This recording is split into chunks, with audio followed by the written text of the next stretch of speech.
கர்த்தருடைய பரிசுத்த நாமத்திற்கு ஸ்தோத்திரம். கிவிங் காட், கொடுக்கிற தேவன்ங்கிறதுல இன்னைக்கு நம்ம மூன்றாவது தலைப்பை தியானிக்க இருக்கிறோம். ஜெபத்தோட இந்த செய்திக்குள்ளே கடந்து செல்லும். தோத்தீரம் தோத்தீரமே, தோத்தீரம் தோத்தீரமே, இயேசு சுவாமிக்கு தோத்தீரமே. தோஷியனை ரட்சித்த பாரிசுத்தர்க்கு தோத்திரமே, தோஷியனை ரட்சித்த பாரிசுத்தர்க்கு தோத்திரமே. கோடா கோடி தூதர்கள் சபை கூடி நடனமாடி, கோடா கோடி தூதர்கள் சபை கூடி நடனமாடி, பாடி உம்மை துதிக்க ஆடியானும் உம்மை துதிப்பேன், பாடி உம்மை துதிக்க ஆடியானும் உம்மை துதிப்பேன். கண்ணீர் கீதம் பாடி எங்கள் மன்னவன் இயேசுவையே, கண்ணீர் கீதம் பாடி எங்கள் மன்னவன் இயேசுவையே. உண்டி உம்மை துதிக்க ஆடியானும் உம்மை துதிப்பேன், உன்னி உம்மை துதிக்க ஆடியானும் உம்மை துதிப்பேன். முப்பார்கள் சுற்றி நின்று எங்கள் மன்னவன் இயேசுவையே, முப்பார்கள் சுற்றி நின்று எங்கள் மன்னவன் இயேசுவையே. ஆர்ப்பரித்து துதிக்க ஆடியானும் உம்மை துதிப்பேன், ஆர்ப்பரித்து துதிக்க ஆடியானும் உம்மை துதிப்பேன். பரிசுத்தவான்கள் சங்கம் எங்கள் பார்த்தீவன் இயேசுவையே, பரிசுத்தவான்கள் சங்கம் எங்கள் பார்த்தீவன் இயேசுவையே. பாடி உம்மை துதிக்க ஆடியானும் உம்மை துதிப்பேன், பாடி உம்மை துதிக்க ஆடியானும் உம்மை துதிப்பேன்.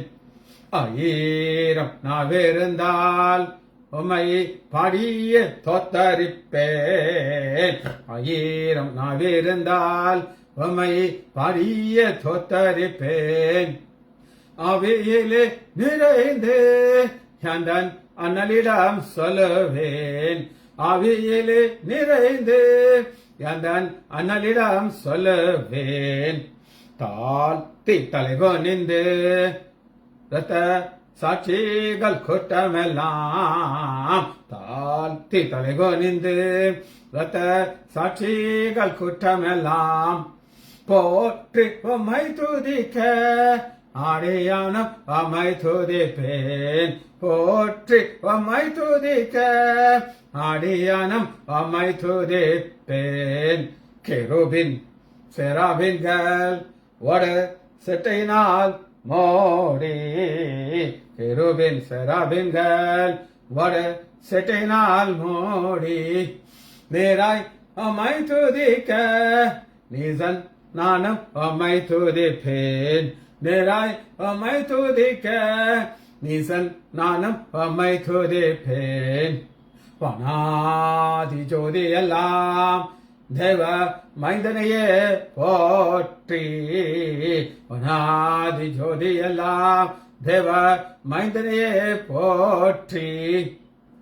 ஞானத்திலே துதிக்க ஆடியானம் உம்மை துதிப்பேன். இயேசுவின் நாமத்தினால் ஜெபங்களை பிதாவே, ஆமென். கர்த்தருடைய பரிசுத்த நாமத்திற்கு ஸ்தோத்திரம்.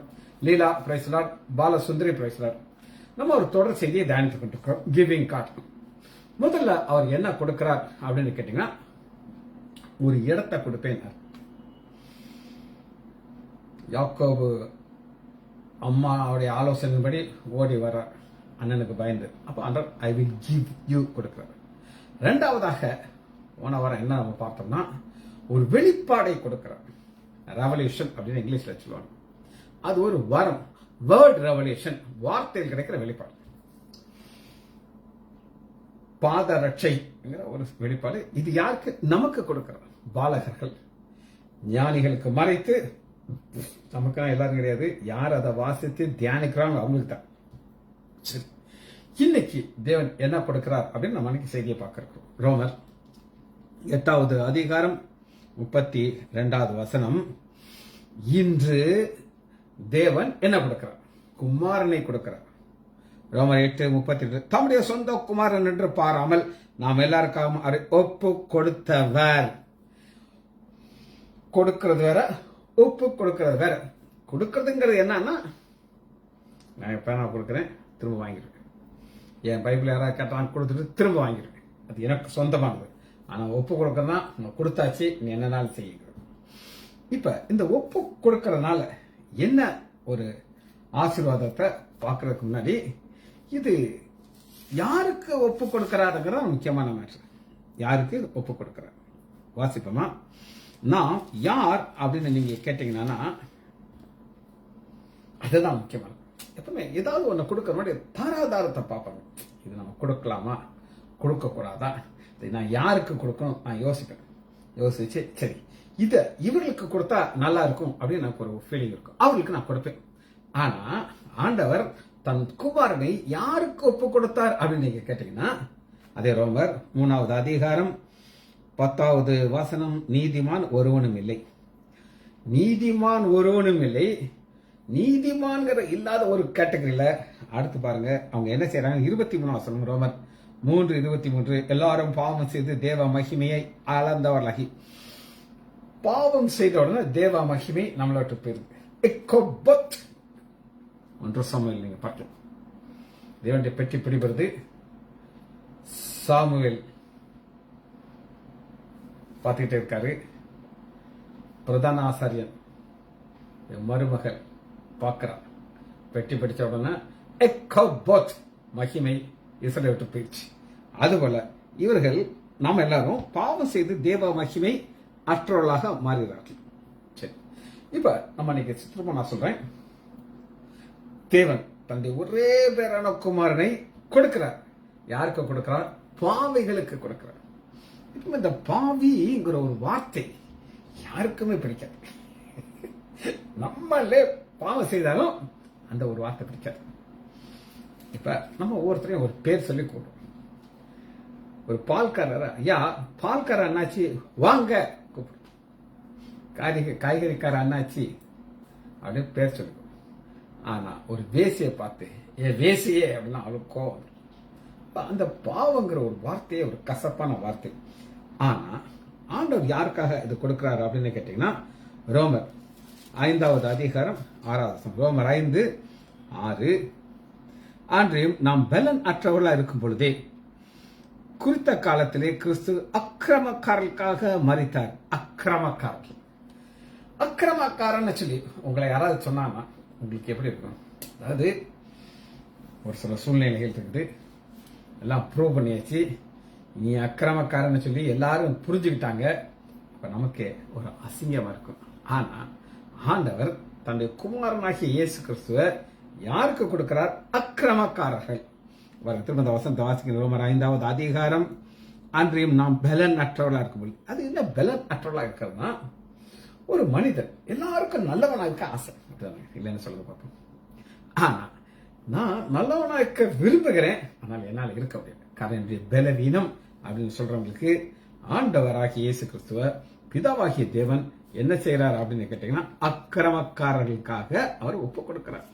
வாசிப்போமா? ஏசாயா 53வது அதிகாரம் வாசிப்போம். என்ன நடக்குது அப்படின்னு கேட்டீங்கன்னா, ஏசாயா 53வது அதிகாரம் 5வது வசனத்தில் வாசிக்கிறேன். நம்முடைய மீறுதல் நிமித்தம் அவர் காயப்பட்டார். மீறுது நாம, காயப்படுறது அவர். இதாங்க பலன் அற்றவர்களாக இருக்கிறது காரணம். பிதாவாகிய தேவன் தன்னுடைய குமாரனாகிய இயேசு கிறிஸ்துவ யாருக்கு ஒப்பு கொடுக்கிறார் அப்படின்னு கேட்டீங்கன்னா, அவர் நம்முடைய அக்கிரமத்தின் நிமித்தம் அவர் நொறுக்கப்பட்டார்.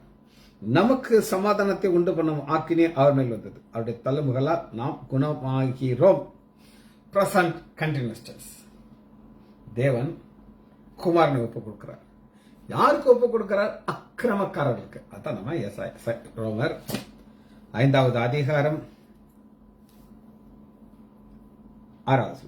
அன்றையும் நாம் பெலன் அற்றவர்களாக இருக்கும் பொழுது, பெலன் இல்லை நமக்கு, எவ்வளவோ ஒரு பெரிய ஒரு பரிசுத்தவனா இருந்தாலும் அவர்களுக்குள்ள நிறைய குறைகள் இருக்கும். நான் ஒரு பாஸ்டர் செய்தியை ரெகுலராக கேட்பேன். ஒரு பெந்தெகோஸ்து பாஸ்டர் நான் எழுத ஆரம்பிச்சானா ஒரு செகண்ட் கூட நான் நிறுத்த முடியாது. அந்த அளவுக்கு அவருடைய வார்த்தையில் இந்த ரெவலேஷன் வந்துகிட்டே இருக்கும். அப்படி ஒரு சூப்பரான பாஸ்டர்.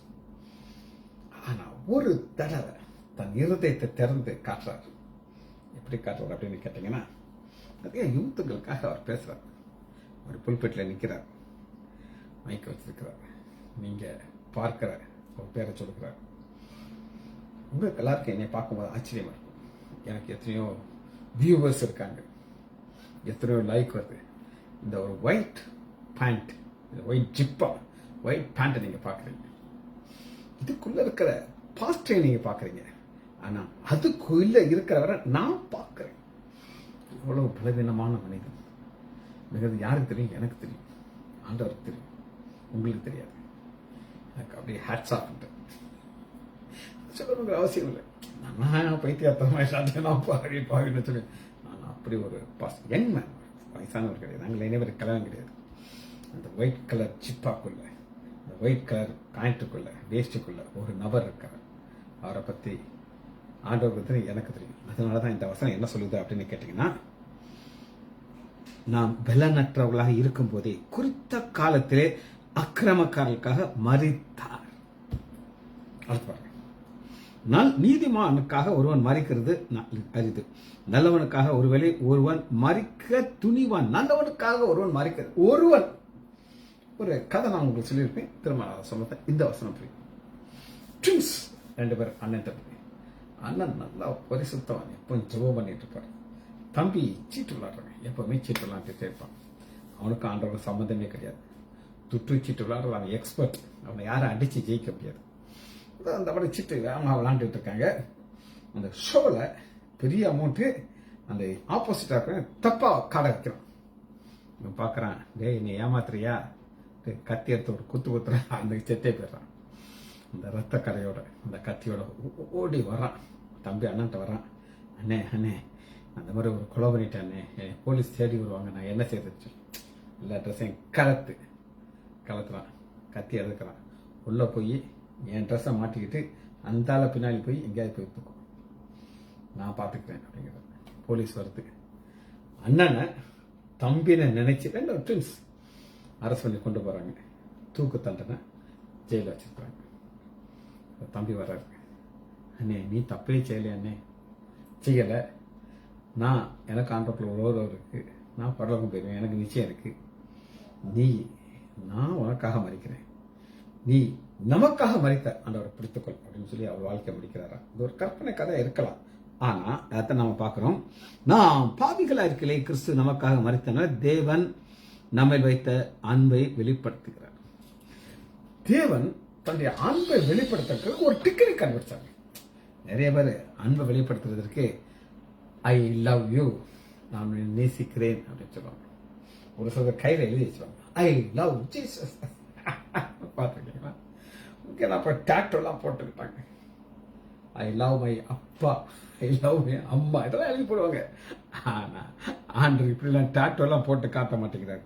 எப்படி என்ன செய்யறாரு அப்படின்னு கேட்டீங்கன்னா, நாம் பாவிகள் இருக்கலாம். அதான் நான் உங்களுக்கு முதல் சொன்னேன், நான் பாவிகள், தேவ மகிமை அற்றவர்களாக இருந்தோம்.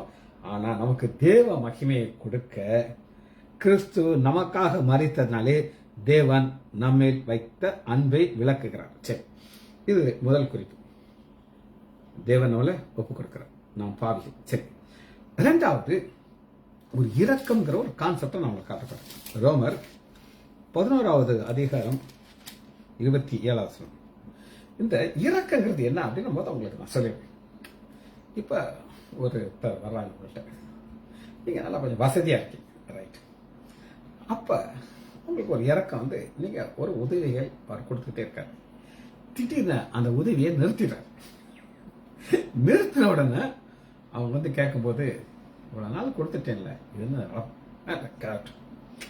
அப்ப அந்த இறக்கம் கட்டாயம். ஆனா ஆண்டவர் ரோமர் 11வது அதிகாரம் 27வது வசனத்துல 29வது வசனம், தேவனுடைய கிருபை வரமும் அவளை அழைத்த அழைப்பும் மாறாதது. பார்த்தீங்களா, மாறாத கிருபை வரத்தையும் அழைப்பையும் கொடுக்குறோம். இந்த அழைப்புங்கிறது என்ன அப்படின்னு கேட்டீங்கன்னா, என்னையும் உங்களையும் எல்லாரையும் ஒரு ஊழியத்துக்காக ஆண்டவர் அழைத்துக்க சந்தேகம் இல்லை. ஒரு ஊழியம் செய்வாங்க, ஒரு ட்ராக்ஸ் கொடுப்பாங்க, சொன்ன அழகா பாட்டு பாடுவாங்க, இப்படி ஊழியம் செய்றாங்க. அந்த ஊழியத்தை செய்ய செய்ய செய்ய சோதனைகள் கொடுங்க. ஒரு driver JM style Bible skol, ஆனா பைபிளை தூக்குறாரு, ஊழியம் செய்யறாரு, போராட்டம் கூடின உடனே நமக்கு இந்த சங்காத்தம் வேண்டாம் வச்சுறாரு. இப்ப நம்ம அந்த வாரத்துல மாறிடும். நீங்க அவர்கிட்ட போய் கேட்டீங்கன்னா, தேவையில்லை சார், இப்படி பரலாம் பெறுவேன் சார் அப்படின்றார். யாருக்குமே சண்டை போட மாட்டேன், புத்தியை சொல்ல மாட்டேன்.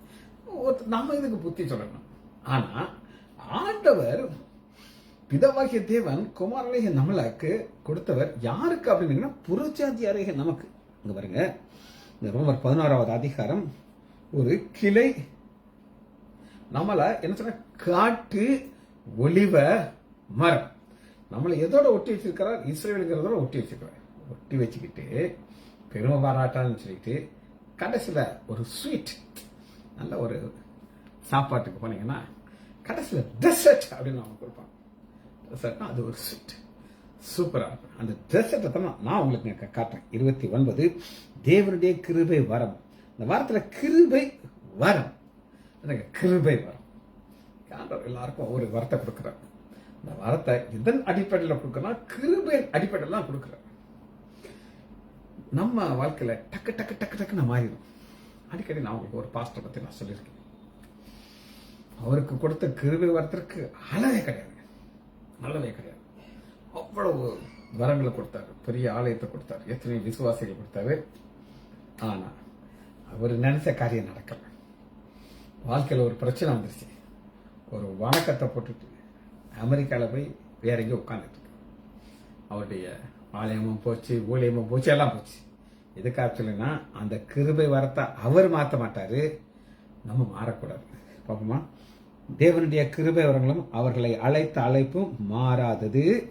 30 இதான் கீவசம். ஆதலால் நீங்கள் முற்காலத்தில் தேவனுக்கு கீழ்ப்படியாதிருந்து இப்பொழுது அவருடைய கீழ்ப்படியா அவர்களுடைய கீழ்ப்படினால இரக்கம் பெற்றிருந்த அவர்கள் யாருனாலும் யூதர்கள்.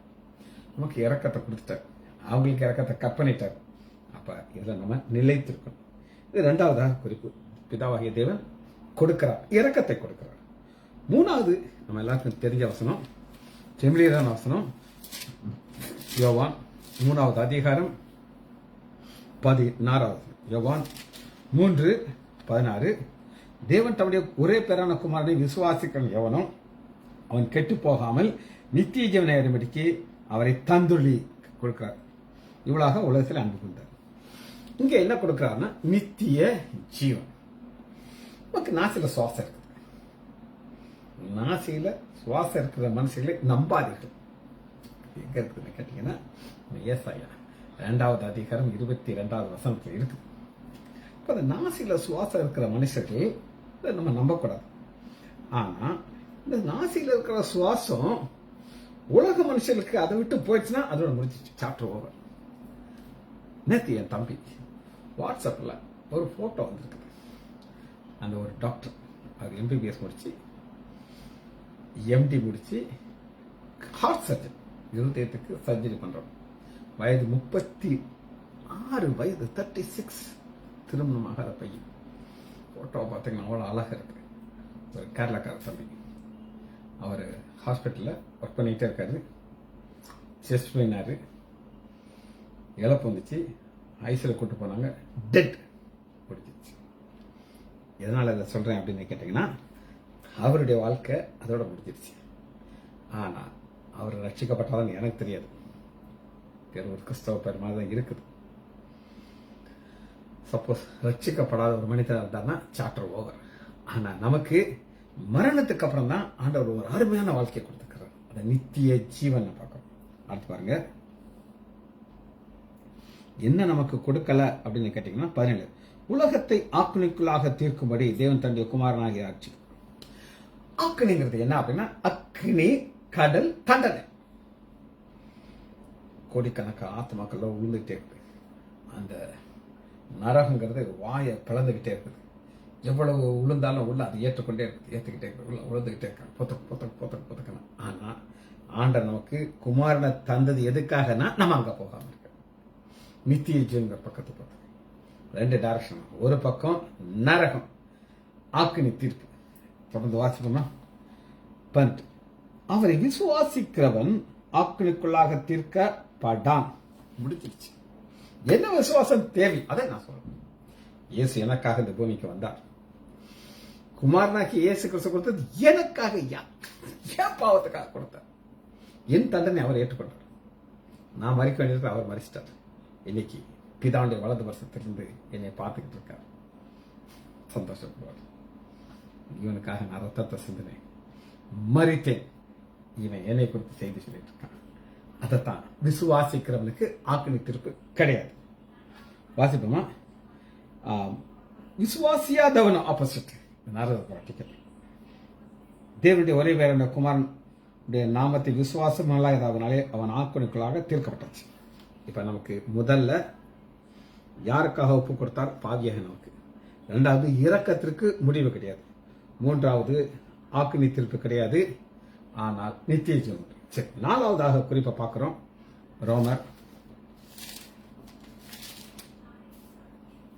4வது அதிகாரம் 25வது வசனம். ரோமர் 4:25. அவர் நம்முடைய பாவங்களுக்காக ஒப்பு கொடுக்கப்பட்டும் பாவங்களுக்காக நாம் நீதிமான்கள் ஆவதற்காக எழுப்பப்பட்டோம். நீதிமான்கள் ஆக்கிறதுக்கு எழுப்பப்பட்டோம். நம்ம மறித்து எழுந்திருக்கும் போது நம்மளை நீதிமானாக பார்ப்போம். இங்க வாழ்வது நம்ம நீதிமான்கள் தான். ஏன்னா 5வது அதிகாரம் 1வது வசனத்தை பாருங்க. இவ்விதமாக விசுவாசத்தினாலே நீதிமான்களாக்கப்பட்டிருக்க. விசுவாசம் என்ன? விசுவாசம் தேவை. என் பாவம் இயேசு கிறிஸ்து மறிக்கும் போது எல்லாரும் மேல போயிடுச்சு. இப்ப எனக்கு ஆக்கினி தீர்ப்பு கிடையாது. நம்முடைய கர்த்தராகிய இயேசு கிறிஸ்து மூலமா தேவனுக்கு சமாதானம் பெற்றிருக்கோம். 9வது வசனம். இப்படி நம்முடைய ரத்தத்தினால விசுவாசம் நீதிமான்களாக்க. ஃபர்ஸ்ட் விசுவாசம் தேவை. 2வது ரத்தம். ஆண்டவராகிய இயேசு கிறிஸ்துடைய ரத்தத்திற்கு என்ன வல்லமை இருக்கு? சகல பாவங்களையும் நீக்கிற வல்லமை இருக்கு. நீக்கி பாவியா இருந்த என்னதான் பார்க்கிறாரு? என்னை நீதிமானாக பார்க்கிறார். இந்த நீதிமான்கிறது ஒரு பெரிய ஒரு ஆசீர்வாதம். இன்னைக்கு செயின்ட் அப்படின்னு போட்டுக்கிறாங்க. இப்ப கத்தோலிக்க மதத்துல செயின்ட் அப்படின்னு போடுறதுக்கு அவங்க சில ரூல்ஸ் அண்ட் ரெகுலேஷன் வச்சிருக்காங்க. இதெல்லாம் இருந்தா தான் செயின்ட் அப்படின்னு போடலாம். அதுல எல்லாம் கிடையாதுங்க. என்னைக்கு நீங்க இயேசுவை விசுவாசிக்கிறீங்க, சொந்த ரஷ்யரை ஏற்றுக்கொண்டு இந்த பரலோக குடும்பத்துல ஒரு அங்கத்தினரா மாறிட்டீங்களோ, ஆண்டவர் உங்களை ஒரு செயின்டா பார்ப்பார், நீதிமானாகத்தான் பார்ப்பார். பாருங்க 10வது வருஷத்தை வாசிக்கிறவங்களுக்கு, நாம் தேவனுடைய சத்துருக்களா இருக்கிறது. இது பாஸ்ட். நீதிமன்றங்களுக்கு ஆக்க முன்னாடி இருந்தது. 2000க்கு முன்னாடி என்னுடைய வாழ்க்கை அது. அவருடைய குமாரனின் மரணத்தினாலே எப்ப இயேசு மரித்தார் எல்லாமே மாறிடுச்சு. மாறி அக்கௌண்ட் எல்லாம் மாறி அங்க போயிடுச்சு. அவருடனே ஒப்புரவாக்கப்பட்டோமானால் அவருடைய ஜீவனாலே ரட்சிக்கும். அவருடைய ஜீவனால் இன்னைக்கு ஆண்டவராகிய இயேசு கிறிஸ்து என்ன செய்து கொண்டிருக்கார் அப்படின்னு கேட்டீங்க. எனக்காக ஜெபித்துக் கொண்டிருக்கிறார். பிதாவுடைய வலது பாசத்திலிருந்து ஜெபித்துக் கொண்டிருக்கிறார்.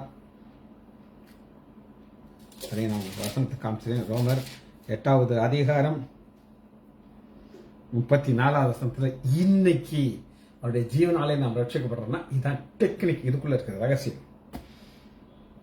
ஆக்கினைக்குள்ளாக தீர்க்கிறவர் யார்? கிறிஸ்துவே மரித்தவர், அவரே எழுந்தும் இருக்கிறார், அவரே தேவனுடைய வலது பாசத்தில் இருக்கிறார். நமக்காக வேண்டுதல் செய்கிறோம் அவரை. இன்னைக்கு எனக்காக அவர் ஜெபித்துக் கொண்டிருக்கிறார். இந்த வசனத்தை வரும் சாம் ஜபத்தில் இது அழகா எப்படி சொல்லுவார் அப்படின்னு நீங்க கேட்டீங்கன்னா, நீங்க முழங்கால் போட்டு ஜெபம் பண்ணிட்டு இருக்கீங்க, எல்லாரும் தூங்கிட்டு இருப்பாங்க. நீங்க நினைப்பீங்க, என்ன நான் மட்டும் ஜெபம் பண்ணிட்டு இருக்கேன், பொண்டாட்டி உள்ள தூங்கிட்டு இருக்கா, குறைக்க கேட்டுட்டு இருக்க நீங்க நினைப்பீங்க. No no no no. இன்னைக்கு நீங்க முழங்கால் போட்டீங்களா, அன்னைக்கு ஆண்டவராக இயேசு கிறிஸ்து உங்களுக்காக ஜெபிக்க ஆரம்பிச்சிட்டாங்க. அதனாலதான் வசனம் என்ன சொல்லுது அப்படின்னு கேட்டீங்கன்னா, ரோமர் 5வது அதிகாரம் 10வது வசனம், நாம் தேவனுடைய சத்துருக்களா இருக்கையிலே அவருடைய குமாரனின் மரணத்தினாலே அவருடைய ஒப்புரவாக்கப்பட்டனால் அவருடைய ஜீவனாலே ரட்சிக்கப்படுவது அதிக நிச்சயம். ரட்சிக்கப்பட்டது அதிக நிச்சயத்திற்கு காரணம் ஒரே ஒன்று. நம்ம நல்லவங்களாம் கிடையாது. எத்தனையோ நான் சொன்னேன், அந்த பாஸ்டர் அருமையாக சொன்னேன். எனக்கெல்லாம் அதை கேட்ட உடனே அவர் மேலே இருக்க மதிப்பு இன்னும் கூடிருச்சு. வாய்மாலமாக செய்யலாம், ஆனால் அப்படி அழகாக பேசினார். அதுபோல தான் இன்றைக்கும் நானும் அப்படி தான். நீங்கள் எப்படி எனக்கு தெரியாது. 24வது வசனத்தை திரும்ப வாசிக்கிறவங்களுக்கு, ரோமர் 4:24, நம்முடைய கர்த்தராகிய இயேசு கிறிஸ்துவை மரித்தோர்களின் எழுப்பினவரை விசுவாசிக்கிற நமக்கும் அப்படியே என்னப்படும். அப்படின்னு என்னதுங்க? அவர் மரித்தாரா? ஆமாம். அடக்கம் பண்ணப்பட்டாரா? எஸ். நம்ம மறிப்போம், அடக்கம் பண்ணுறோம். அவர் உயிரோடு எழுந்திருக்கும் பொழுது பிதாண்ட வலதுபுறத்தில் போயிட்டோம். அதேபோல் நம்முடைய மரணத்துக்கு அப்புறம் நமக்கு ஒரு உயிர் தரித்திட்டு இருக்கும். மத்திய ஆகாயத்தில் அவரோட நம்ம சந்திப்போம். சரி, இது 4வது குறிப்பு. 5வதாக ஒரு குறிப்பு பார்த்து இந்த செய்தியை முடிக்க இருக்கிறோம். ரோமர் 8வது அதிகாரம் 29வது வசனம். ரோமர் 8:29. ஷார்ட் ஆக சொல்லுங்க. பிதாவாகிய தேவன் நமக்கு குமாரனை கொடுக்கிறார். குமாரனை கொடுக்கறதுனால கடைசியாக நமக்கு என்ன ஒரு ஆசீர்வாதம்? ரோமர் 8:29, தம்முடைய குமாரன் அநேக சகோதரர்கள் முதல் பேரான இருக்கும் பொருட்டு தேவன் அவர்களை முன் அறிந்தாரோ அவர்களை தமது குமாரனுடைய சாயலுக்கு ஒப்பாக முன் குறித்திருக்கிறார். சாயல்ங்கிறது ரொம்ப ரொம்ப ரொம்ப முக்கியமான ஒரு காரியம். இப்பவுமே எல்லாருக்கும் ஒரு ஆசை, என் மனைவி அடிக்கடி என் பேரனை வச்சுக்கிட்டு அவங்க அப்பாவோட கம்பேர் பண்ணுவாங்க. சாயல் எப்படிங்கிறத நான் சொல்றேன். சட்னியில் இந்த இந்த இந்த சிவப்பு கலர்ல ஒரு மிளகா இருக்கும், காஞ்ச மிளகா. அதை எங்கள் மாமனார் என்ன செய்வாங்கன்னா அதை அப்படியே அப்படி குத்துவார். உள்ளே இருக்கிற அந்த ஜூஸ் எல்லாம் வெளியே வர்றதுக்கு அதை சட்னி வச்சு இட்லி சாப்பிட்னா கண்ணால் பார்த்துருக்கேன். இதை என் பேரன் செய்வான். ஸ்டீவ் செய்வதை பார்த்து அவன் பயங்கர சந்தோஷம். ஏன் இவன் பார்க்கவே இல்லை, பார்க்கும்போது ரொம்ப சின்ன பையன் இவனுக்கு. அவர் அது மட்டும் அவர் இறந்துட்டார். ஆனால் அந்த ஒரு கேரக்டர் அப்படியே உள்ளே வந்துருச்சு. பயங்கர குஷியாகிடுவாங்க. என்னுடைய மாமியார் டாக்டர் சுகுணாபாய் ஒரு டாப் ரேங்க். அவங்க எம்பிபிஎஸ்ல ஃபர்ஸ்ட் இயர்லேருந்து ஃபைனல் இயரில் கோல்டு மெடல் வாங்க. கோல்டு மெடல் தவிர கம்மியாக இருக்க மாட்டாங்க. அவங்க தான் கோல்டு மெடல், இவனும் டாப்பர். ஸோ இந்த சாயலை அவர் எப்படி பார்க்கறனா 2 காரியத்தில். அப்பா சாப்பிட்ற டெக்னிக்கை பார்க்கலாம். அவர் பேப்பரை வாசிப்பார், இவனுக்கு பேப்பரை வாசிக்காமல் இருக்க மாட்டான். அன்னைக்கு ஏதோ பேப்பர் வரல, அவங்க அம்மாட்ட சொல்கிறான், ஏம்மா நீங்கள் பேப்பர் காரனுக்கு காசு கொடுக்கலாமா? நான் இப்படிமா நான் பேப்பர் வாசிப்பேன், நீங்கள் அதை கட் பண்ணிட்டீங்களா மட்டும் ஒரே சோகம் அம்மாட்ட கேட்குங்க. போடா போ, நாளை உலகத்தான் கொடுத்துருக்க வந்துடுவாட்டு கொஞ்சம் தான் பேப்பர் வந்துருச்சு. இப்போ ஆனாலும் பேப்பர் வாசிக்காம இருக்க முடிய மாட்டேன். இதெல்லாம் சாயலை குறிக்கிற காரியம். ஆனால் இங்கே என்ன பார்க்குறோம் அப்படின்னு கேட்டிங்கன்னா, எவர்களை அழைத்தாரோ அழைத்து நீதிமான்கள் ஆக்கியிருக்கிறாரு, மகிமைப்படுத்துறாரு. அதற்கு முன்னாடி குமாரனுடைய சாயலை நம்ம கொடுக்குறாரு. இந்த குமாரனுடைய சாயலை கொடுத்தத ஒரு காரியத்தை மட்டும் நம்ம தியானிச்சுட்டு இந்த செய்தியை முடிக்க போயிடும். பிலமன் பக்கம் 2:9-7. பிலமன் 2:9-7. இந்த பிலமன் நம்ம எல்லாருக்கும் தெரியும்.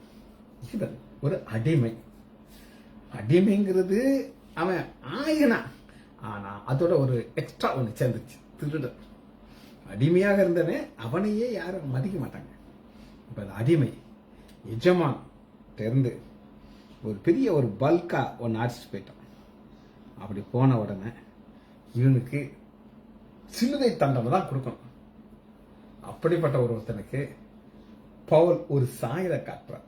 இப்போ அவன் அடிமை சாயலாம் கிடையாதுப்பா, அவனுக்கு ஒரு வேற சாயல் இருக்கு. பிலமோன் 15வது வருஷத்தை நான் அப்படி வாசிக்கிறேன். அவன் என்றென்றைக்கும் உம்முடையவனாக இருக்கும்படிக்கு. உம்முடையவன் என்னதுங்க? உனக்கு சொந்தமானவன்.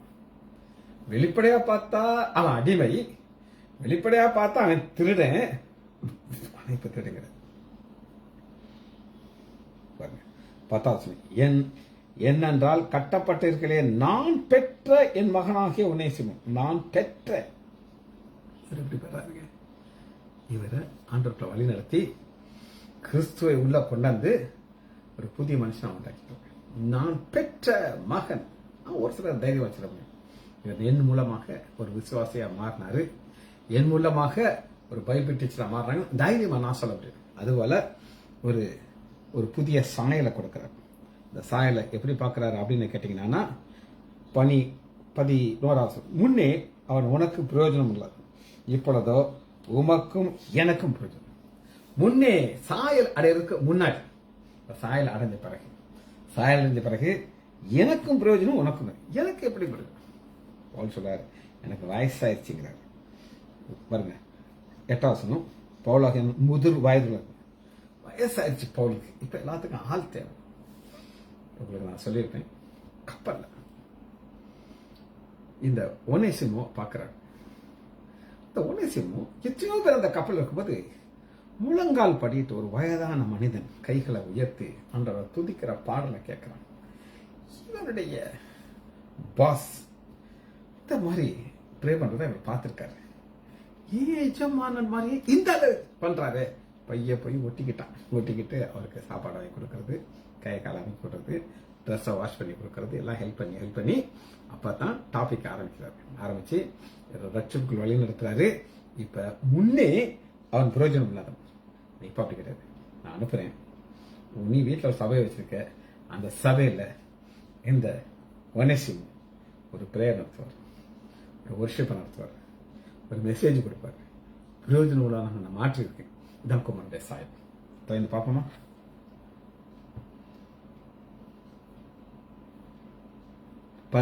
ஆனாலும் நீ செய்ய மனதோடு உங்களுடைய சம்மதம் இல்லாமல் சம்மதம் கம்பல்சரி எதுவுமே கிடையாது.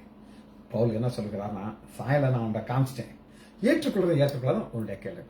ஜெபிச்சு படிப்போமா? மகா இரக்கமும் கரவேமல்ல பிதாவே, துதிக்கிறோம் ஐயா. கிவிங் காட் குமாரனை எங்களுக்காக கொடுக்கிறது.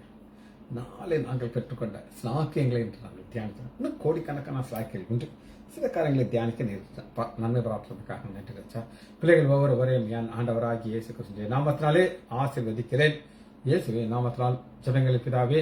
ஆமேன், ஆமேன், ஆமேன்.